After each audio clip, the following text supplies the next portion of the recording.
All right, welcome to the walkthrough for the tiny house shell. Welcome to the walkthrough for the tiny house shell. This video was taken post Hurricane Helene. We have suffered no damage, thankfully. AC unit still intact and everything. All right, here we go. So, the shell comes with a screened-in porch that is 4 feet deep by 12 feet wide. There's no screen door. This is the inside of the porch. Full-length window. Wiring for a light sconce. And this is the front door. When you come inside, you've got wiring for another light sconce, wall sconce right here. This is all insulated with drywall put up. It would need to be repainted, obviously. So the entire interior is insulated. I believe that we have R9 in the walls and R38 in the ceiling. All of this is drywalled. This drywall here has not been sealed. So it still needs a layer of drywall primer before you apply paint. And the loft up on this side is not, the floor is not finished. I used this as storage when I lived here. And pardon the mess, I'm mid-move out. So we've got 16 different outlets in this unit. The floor is done in vinyl flooring. It's waterproof and scratch resistant. The flooring is underneath this entire kitchen unit. And the kitchen unit is secured using cabinet screws. So if it was desired, this entire kitchen unit could be removed and, you know, this space could be used as office space or bedroom space. I prioritize cooking, so I have this nice big kitchen. This is where the stove goes. There's a plug for a vent to come in right here, and there's a plug down behind this cabinet system for a stove. So that is, I believe it's 60 gauge cable back there with a stove outlet, oven electric stove outlet. We've got lots of other storage. This side has drawers that pull out. This is a nice like vintage cabinet set that I got from a resale store. Drawers. Down here there's a Lazy Susan. Up top here, nice big cabinet space up here as well. I did these shelves myself. You could totally take them out or replace them with something else. Then we've got 2 more windows. These ones do not have window frames. The 2 in here I've built window frames for. This one is unframed, 2x3 window. Yeah, let me see if I can zoom in. And then right here, we've got a 10.1 cubic foot fridge, which will come with the shell. There's my dog. I did this entire wall in wood paneling, just because I liked the look of it. I thought that it felt warm. But as you can see, we have drywall up in these slats. So it's a combination of drywall. Over here, this is how the wiring for the light had to come down. So you would just put on whatever fixture you wanted right here.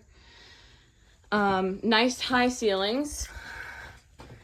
I don't know if you, I am 5'5", and this is how I can touch the rafters, but not the roof. And I'm in clogs, so I have like 2 inches of extra height added. All in all, that is the kitchen. Underneath here, this is where the sink would go. That's why there's a piece of plywood here instead of more countertop. Oh, also maple butcher's block on this centerpiece of the counter. So under here is where the water system comes in. This is the inline for water. Then it comes here and connects to the hot water heater, which would then connect to this hot water line. So then the cold water continues through here, hot water continues through here.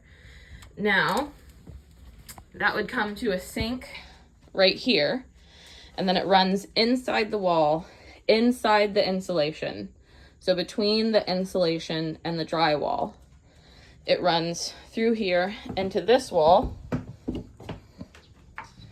where it then comes to the shower. And then it runs, the water lines run over top right here, down to this corner to a sink connection. And I got this nice corner sink that I never had a chance to install.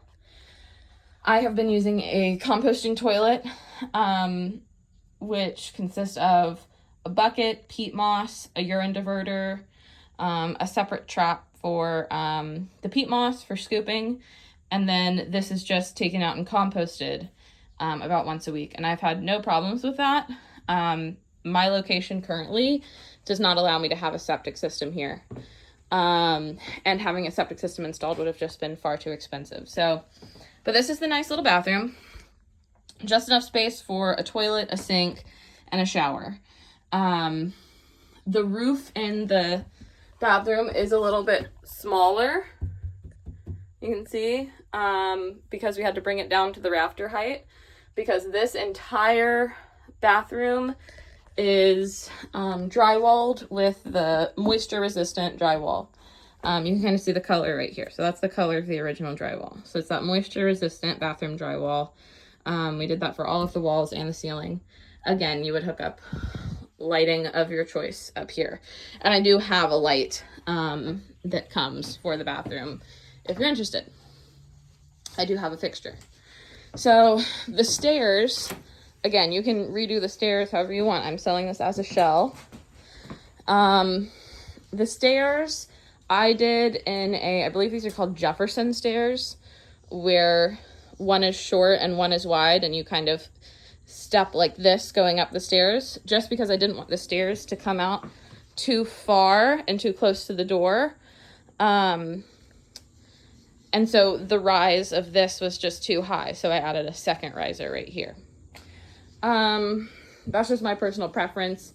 This is all just 2x4 framing, so very easy to remove. And my plan was to build out storage underneath, which never really got completed, but I did keep my clothes kind of tucked in under the stairs like this. So now to us. Oh, and one thing to mention is that you can see these outlets are turned off and they're closed. They have a piece that is sealing them shut. But the water piping comes through the wall, again, between this paneling and the insulation, does come all the way out to here. My original plan, because this house is on a farm, it was built for me to be living in while I'm working. And so I thought having a sink by the door to be able to wash my hands, rinse off after a day of work. Also something that's just more accessible from the loft to quickly, to be able to brush your teeth somewhere that's not next to a composting toilet or in the kitchen. I thought it was nice to have a separate sink. So anyway, we'll go upstairs.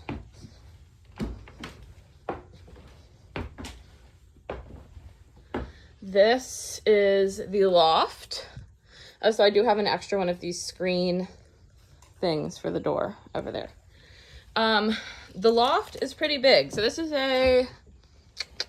is somewhere between a king and a queen size. I got it from a sofa bed. It's really, really nice, super comfortable, and very low profile.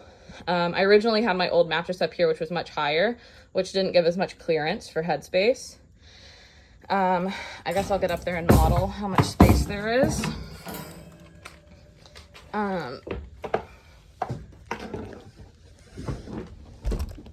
So for me, if I'm sitting on the ground, I'm pretty comfortable.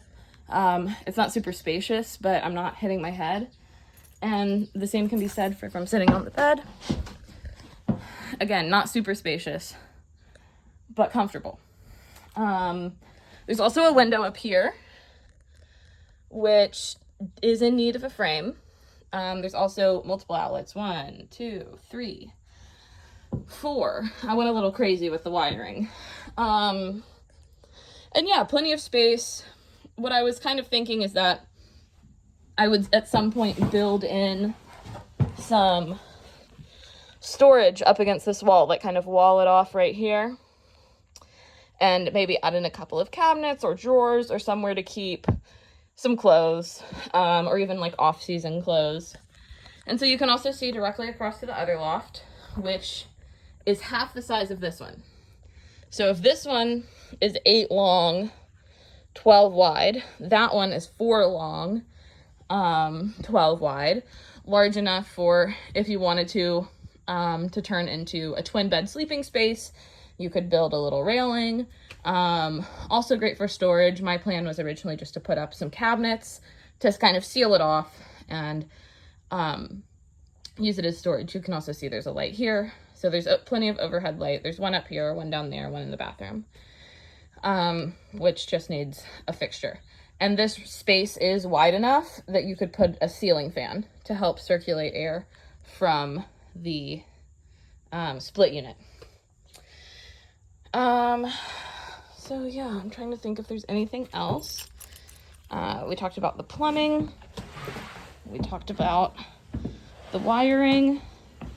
Okay, so along the same lines as the wiring, there are a couple of circuits that are no longer working just because I think maybe a rodent got in at some point and chewed through a wire. So the wiring will need to be looked at. The plumbing is a-okay, good to go. I guess I'll just walk around while I talk. The plumbing is good to go. It just needs to be hooked up to water. We do have, which can come with the house, an unused filtration system that is good for microorganisms such as E. coli, but also has UV sterilization and also a carbon filter. So basically it's a full system purifier for the house. We'll go outside, look at it from outside.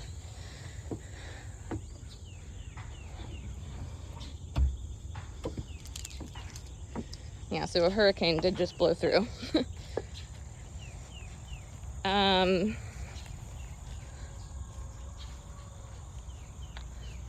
The siding, so on the outside of the house, this is how the layers of the house work.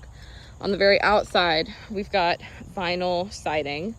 The next layer in is going to be a house wrap, a weatherproof, UV-proof house wrap. And then you've got a composite plywood siding, which is the main structure of the walls. Next, you've got the 2x4 support of the house. Then you've got the R19 insulation, or R9 insulation on the sides, R38 on the ceiling. Then you've got the plumbing and the wiring, and then you've got the drywall and the wood paneling. The roof is made of painted tin. Oh, I have had some questions about the drainage system, so this is kind of a good example. So where all of the drains are in the house, you come down to these PVC pipe system that's underneath the house. And then that PVC pipe system has one outlet that's right here. So all of the drains in the house drain out right here. By the time I actually got the house plumbed, I was already ready to move out. I've kind of been, that was kind of the last thing to happen right before I moved out. So I never really hooked it up to any catchment system. But that could be attached to either a septic tank or to a gray water, black water system.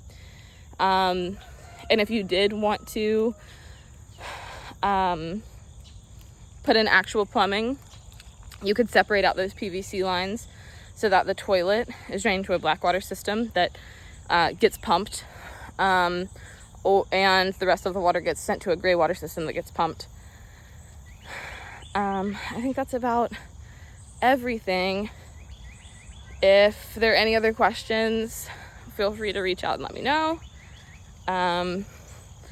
But we are selling the shell as a house. I mean, the house as a shell. It is ready enough to move in if you need somewhere to just get going immediately. There is AC, there is electricity, there is inlets for water. So if you move it somewhere with a meter and you can hook it up, and you have a well or a hose, you can hook it up. So if you hook it up to electricity and water, it's ready to go. It's livable.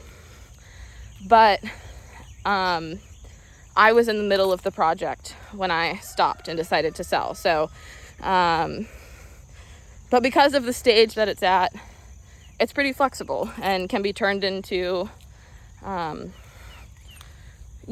can become an office. It can become an art studio. It can become a guest house. I think it has a lot of potential. And yeah, let me know if you have any questions about it. And yeah, so that's the tiny house tour. Thank you.